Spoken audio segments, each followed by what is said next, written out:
నేపాల్పై ఆకస్మికంగా జలప్రళయం విరుచుకుపడింది. టిబెట్ సరిహద్దు ప్రాంతం నుంచి ఒక్కసారిగా పోటెత్తిన బురద ఉప్పెన పలు జిల్లాలను అతలాకుతలం చేసింది. క్షణాల్లోనే గ్రామాలు, నివాస ప్రాంతాలు, రహదారులు, వంతెనలు వరద ప్రవాహంలో కొట్టుకుపోయాయి. ఈ ఘోర విపత్తులు ఇప్పటివరకు 160 మంది మృతి చెందగా 750 మందికి పైగా గల్లంతయ్యారు. గల్లంతిన వారిలో 133 మంది భారతీయులు ఉన్నారు.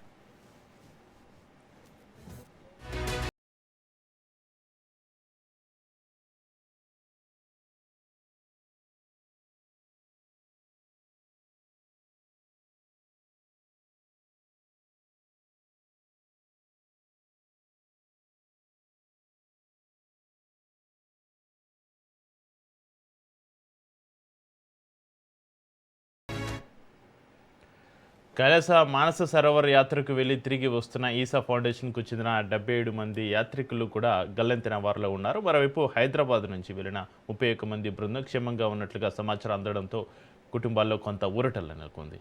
విశాఖ నుంచి వెళ్లిన 26 మంది యాత్రికులు కూడా సురక్షితంగా ఉన్నారు. తమ కళ్ల ముందే 2 బస్సులు వరద ప్రవాహంలో కొట్టుకుపోయాయని వారు తెలిపారు.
ఈ జల ప్రళయానికి భారీ వర్షాలే కారణం కాదని అధికారులు స్పష్టం చేశారు. టిబెట్లో సంభవించిన 4.4 తీవ్రత భూకంపం కారణంగా పర్వత ప్రాంతాల్లో భారీ కొండచర్య విరుగుపడిందని, దాని ప్రభావంతో నదులు ఒక్కసారిగా ఉప్పొంగి వరద పోటెత్తిందని ప్రాథమికంగా అంచనా వేస్తున్నారు.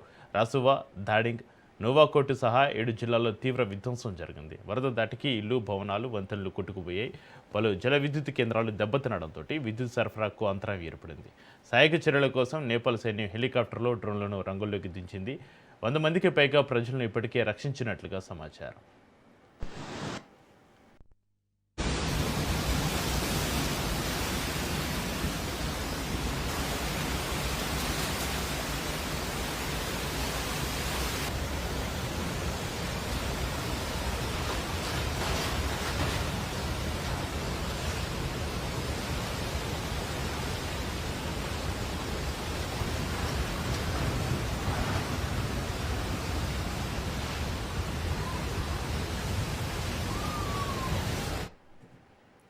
ఇక మరోవైపు నేపాల్ ప్రధాని బాలేంద్ర షా తోటి ప్రధాని నరేంద్ర మోడీ ఫోన్లో మాట్లాడారు. మృతులకు సంతాపం తెలిపిన మోడీ అవసరమైన అన్ని రకాల మానవతా సాయం అందించేందుకు భారత్ సిద్ధంగా ఉందని హామీ ఇచ్చారు. నేపాల్కు ఔషధాలు, ఆహారంతో కూడిన సహాయక సామగ్రిని భారత్ పంపించింది. నేపాల్ వరదల నేపథ్యంలో బీహార్, ఉత్తరప్రదేశ్ రాష్ట్రాలు కూడా అప్రమత్తమయ్యాయి. కడంగ్ నది ఉప్పొంగే అవకాశం ఉండడంతో నది పరివాహక ప్రాంతాల ప్రజలను అధికారులు అప్రమత్తం చేశారు. ప్రస్తుతం గల్లంతిన వారి కోసం గాలింపు, సహాయ చర్యలు కొనసాగుతున్నాయి.